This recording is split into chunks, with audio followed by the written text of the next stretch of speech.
Hello, I am Paul DiMusto, one of the vascular surgeons, and I'd like to give you a brief overview of our AngioMentor simulator here today. This will be just a basic overview of the machine, how to turn it on, and how to get started. All of the individual modules and curriculum will be instructed by your supervising physician. So to start, this is the main computer part of the simulator. This are the two legs, and we've got them labeled here, left leg and right leg. Oftentimes the simulator will already be on, but if it isn't, the power button is on the side here. It's the silver button. You just have to push that once until the blue light comes on and the thing will power up. This does run on a Windows-based machine, and so you'll see a normal startup sequence for like a Windows computer starting. While this is booting up, the larger screen here is sort of the main display screen where you'll see your images, and the smaller screen is what we use to control the simulator itself. Both of these screens are touch screens. There's also a wireless mouse here and keyboard that you can use to input your commands into the simulator. Now it's booted up, you don't need to do anything in terms of opening a program or anything. That will automatically start, and this is the main login screen. There's a couple of things to look at here. One is that you want to be working online, and this should say uwcspmentorlearn.com. We'll have a sign posted here that demonstrates that, but if this does not say that, you can click here and do the change settings button, and you want to select that, the uwcspmentorlearn.com. The other two here are for different, very specific activities that we don't need to use. So we'll select that.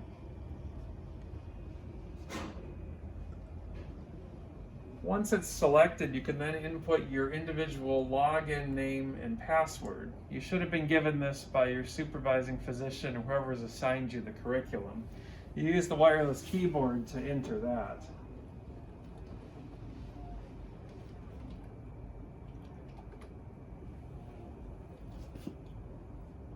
Once you log in, you'll be able to see the modules that are assigned to you. I'm logged in as myself and I have an administrative account, so I'm seeing all the modules, but if you may have a very individualized screen.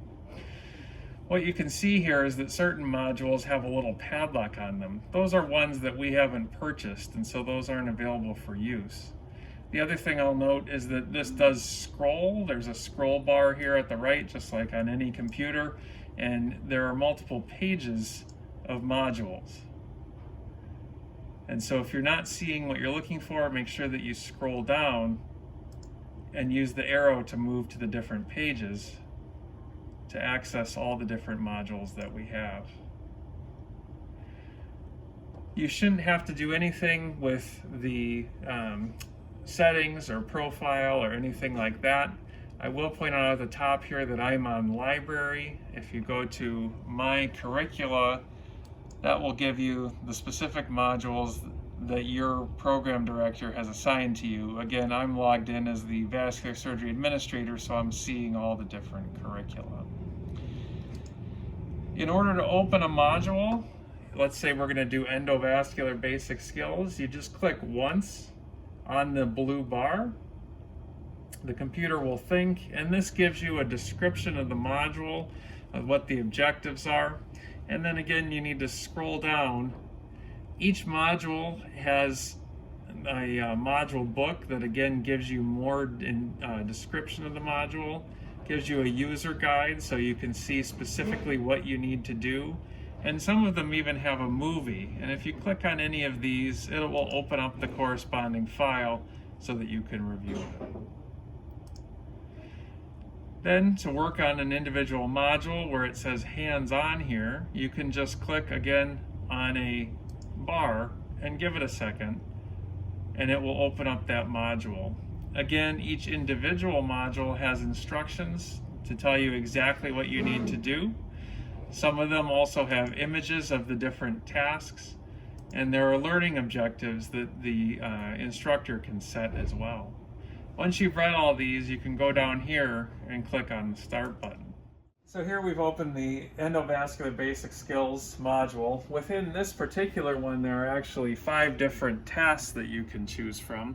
For this purpose, we'll just start with task 1, which is automatically selected. Again, you can either use the mouse, or both of these are touch screens that you can use to make your selection. Now, this particular module doesn't start until we insert any instruments into the simulator, and I just wanted to go over a little bit of the instruments that we do have. They should always be out here on the table for you, and if not, you can always ask one of our simulation center staff if something's missing. But in general, we have an 035 wire, an 014 wire, and then we have an 8 French sheath and a 5 French catheter. You'll note that these are all cut to very specific lengths, and they are very generic. They're all straight at the end. All the wires, catheters, and sheaths are straight. You need to leave them straight and not bend any wires, catheters, or sheaths, as all that will be done electronically in the simulator. This simulates your access point, so you can insert your wire, catheter, and sheath through here. Again, this is the right leg and this is the left leg. It's as if we're standing on the right side of a patient who's on the table with their head to my left. The machine senses the sheath, or the 8 French device right here, the catheter, the 5 French device here, and the wire down at the end. I tell you that because you have to insert a lot of wire before it will recognize it, and you'll actually see the wire come out the other end of the simulator. So sometimes people get confused that it's not recognizing it. They just haven't inserted the device far enough for the machine to recognize it. Additionally, on our main control unit here, you'll see there's several things plugged in. The column closest to me represents the right leg, and the other one the left leg. And so the devices that you have plugged in here will show up on the right and here on the left. Now, we have many more modules for the simulator than we have plugs here, and so you'll want to make sure that you have whatever device that you need for the curriculum that you're doing plugged into the simulator before you start that module. For example, here we have balloon insufflators. Those are connected, and again, follow the cord to see which side it will impact. We have a syringe. This is how you simulate injecting contrast through your catheter or your sheath if you were doing a hand injection. I'll also show how to do a power injection momentarily. We also have, this is to simulate doing an EVAR or a TVAR. And over here, which are not connected, we have pin and pull stent deployment. So you would just pin and pull. And we have 2 different ones of those. We also have some different handles and things that are not connected right now that are in this case next to the machine here. So if what you were looking for is not here, be sure to ask someone for it. And please, again, don't bring down any of your own equipment or take any of our equipment, as this is all specific to the simulator. Now, just an overview of the controls that are on the simulator box itself. This is all of your C-arm controls as well as your table control. And you can see on the screen here, when you adjust the C-arm or the table, it will move on the screen. And we've got this set up just like it would be in the OR or the cath lab, where this joystick on the left side controls the C-arm, and so this is how you can change your angulation, both RAO, LAO, as well as cranial and caudal, and this should correspond directly with what you're seeing on the screen. The other joystick moves the table, so again, you can move the patient towards their feet, towards their head, away from you, or towards you, and you can see the patient moving on this screen, and the anatomy will move on the other screen. Now, on the simulator here, there are also several buttons. These 2 here control your eye height, so this moves it down or closer to the patient, and this moves it up or away from the patient. These 2 are your digital magnification, zoom in with the plus and zoom out with the minus. These two are your table height adjustment, so this will raise or lower the table. These three buttons here correspond to our foot pedals with X-ray, road mapping, and Cine. Normally you would use the foot pedals to trigger the X-ray just like in the operating room, but if you're here just to practice basic skills and want to leave the X-ray on all the time, for example, you could push this button, and when the blue light's on, it's as if the fluoroscopy is live all the time. This again is good for when you're trying to practice a certain skill and not focusing on your X-ray usage or time. Moving to the foot pedal, which is here on the floor, you'll see the same three indications. X-ray is sort of what we would consider our normal fluoroscopy. Cine is what we would do for a run with digital subtraction angiography. And roadmap, the center one, is the one you have to use if you want to take an injection or a picture that you later want to save and use as an overlay reference or a roadmap. And so Cine and roadmap accomplish the same thing. The only thing is that roadmap stores it to the system to use as an overlay reference, which we'll see on our screen here. So I've opened a different case here. This is a SFA intervention, and the purpose of this is to show you how to actually run the simulator. On the left-hand screen here, you can see your fluoroscopy image. You also have your patient vitals here with the heart rate, any blood pressure, oxygen saturation, your case time, your X-ray time, and any tools that you have inserted. There's also an EKG tracing here, and in this blank spot, if we had any road maps done or previous runs, those would show up here. You can also see your craniocaudal and RAO-LAO angulation at the bottom left corner of the fluoroscopy image, just like in the main OR. Now the smaller screen is really where we sort of run our simulator. The three main boxes here correspond to the three different tools that we have: wires, catheters, and sheaths. And again, the wire you select here, you just use the standard wire that we have with the machine. Again, the catheter or 5 French device that's with the machine, you can make it whatever you want by selecting here. Same thing with the sheath. I'll show you here, if we just open this menu, you can see that there are different size wires. You do have to use the smaller wire if you want an 014 or 018 wire, and the larger wire for an 035. And within each of these sub-menus, you can get different wires. You want to select your wire, your catheter, and your sheath before you insert them into the machine, and otherwise it will not make the change. So if we pick an 035J tip here, let's say I want to pick a diagnostic catheter here, and again you get all of your different selections here. So let's just take a pigtail, 5 French, and then your interventional sheath. Let's just for now use a straight 6 French sheath. And you can see the different items grayed out here, and as we insert them into the machine, these will light up. That's how you know that the machine has sensed it. And when you want to change your device, you have to remove the device far enough that this grays out again, and then you can change your selection. Down here, this shows the right and left leg, and whichever one has the red highlighted, that's the one that you're controlling. So right now we're controlling things that would be inserted in the patient's left leg, or the part of the simulator that's farther away from the operator. So if you're doing something that has bilateral procedures, you could select different tools and catheters for each side.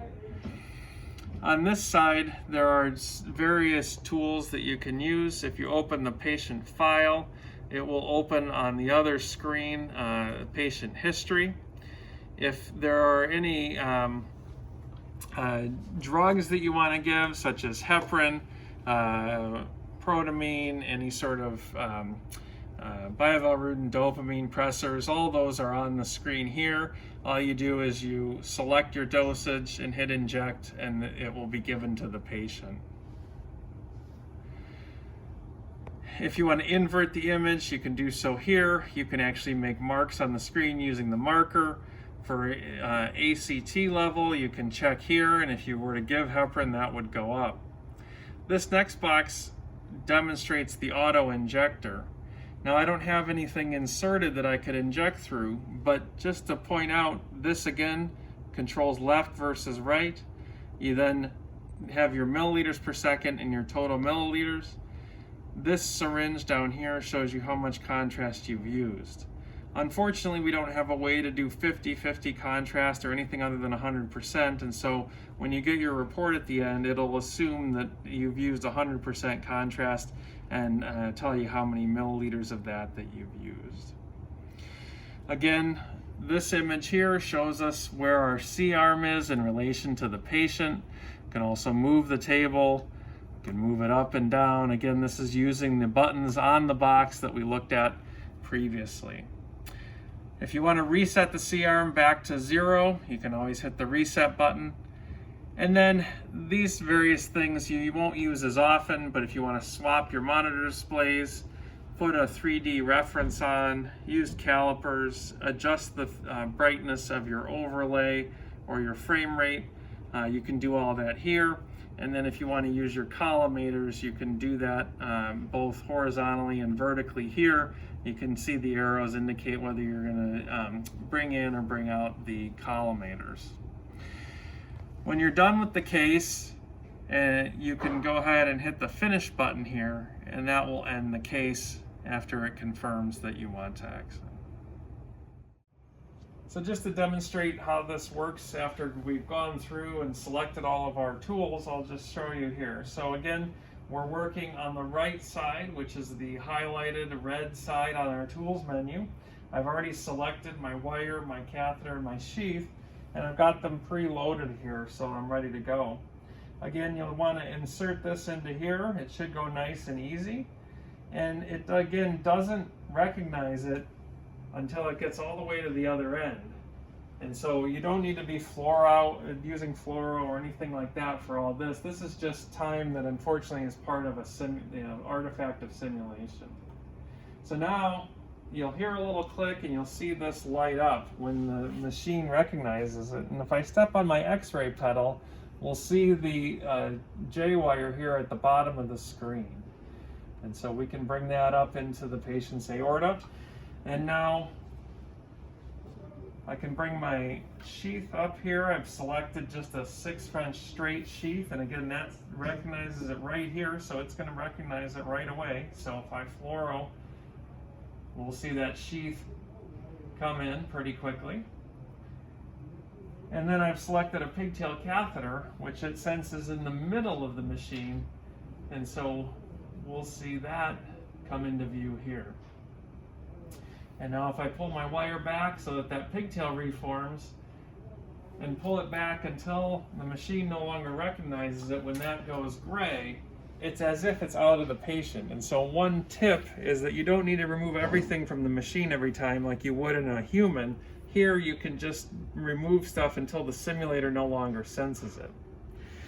Now on this screen here, you'll see that I have an injection syringe next to both the catheter and the sheath, and this tells me that I can inject contrast through either one of those.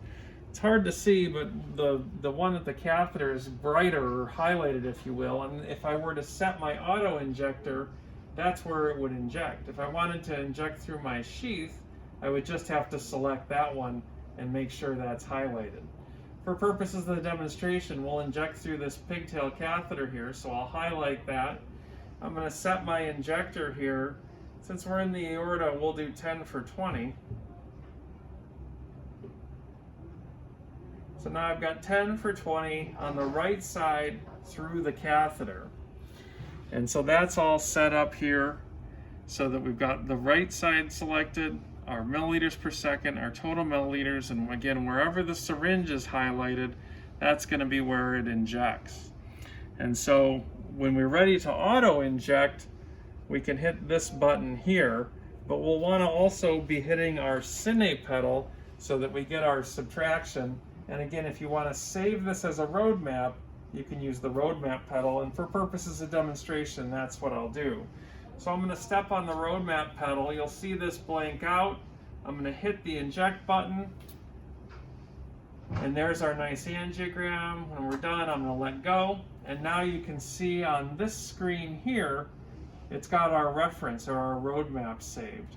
And it will, just like in real life, replay the angiogram here for you. You can, again, use the touchscreen or the mouse to pause or stop this. And now, when I use my x-ray, there'll be that reference overlay there. And if I want to adjust that, I can change my fader here on my control screen to adjust the brightness of that. And so that's how that all works.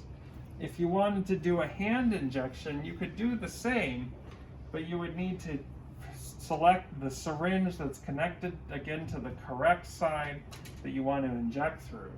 And so in this case, we would just pull back our syringe. We've already highlighted our side or where we wanted to inject, again through the catheter. And then we would either hit our Cine or roadmap button. I'll do Cine in this case and inject, and there's our injection. Now again, this won't serve as an overlay reference, so when I x-ray, it's just back to regular DSA. There is no overlay, and unfortunately you can't go back and get that as a reference like you can on the real machine. So again, use the roadmap for anything you want to save for an overlay, but that's how you would inject using a hand injection. Again, whatever is highlighted is where the contrast is going to inject. So now let's say we've completed our case, or we're done with whatever the task was, and we want to finish our case here. So we'll hit the finish button. It'll ask us if we want to exit. We say yes. I will say, while the computer's thinking, that there are certain cases that once you've accomplished the task, it will end automatically, so don't be startled if that happens. Once you're done with a case, whether you end it by hitting the finish button or it ends automatically, you'll see the comments screen. This is an area where if you wanted for yourself to put in comments about the case or the imaging, you could click in these boxes and type comments to yourself. Again, everybody has their own account, and so these will be saved to yours. And then you want to close that box, and the next screen you're going to get is your report in terms of the metrics that have been set. And so in this case, we've got various metrics, including residual stenosis, the time, the contrast, fluoroscopy, ACT, positioning. I didn't complete the task here, so it's not a very accurate report, and you can see here that I've failed. But again, you'll have benchmarks that you'll need to meet, and this will be where you get your report, so that if there is an area that you haven't achieved the score, the maximum score, or sorry, the minimum score to pass the case, you can see where your area that you may need improvement is, so that when you repeat the case, you'll know where to work. You can also open these other tabs and see all of the other things that the simulator keeps track of. But again, the things in the benchmark category are going to be the things that count towards your overall score and your proficiency. When you're done reviewing your report, you'll hit close. I should note that we do not have a printer attached, so even though there is a print button, if you hit that, it won't go anywhere. So again, just hit the close. That will save that report to your profile, and now you'll be back to the screen where you can either reattempt that skill, or you can close this out and go back to your modules and do a different task. When you're done using the simulator completely for the day, you always want to make sure that you log out. The button here is on the top right of the screen. You should again see your name here when you log in, and when you're done, you always want to log out, and that will take it back to the main screen that we saw at the beginning of the video, where the next person can log in. You don't need to shut it down or do anything like that. Once you get back to this screen, it's done. You want to clean up the work area, recoil the wires, and you're ready to go.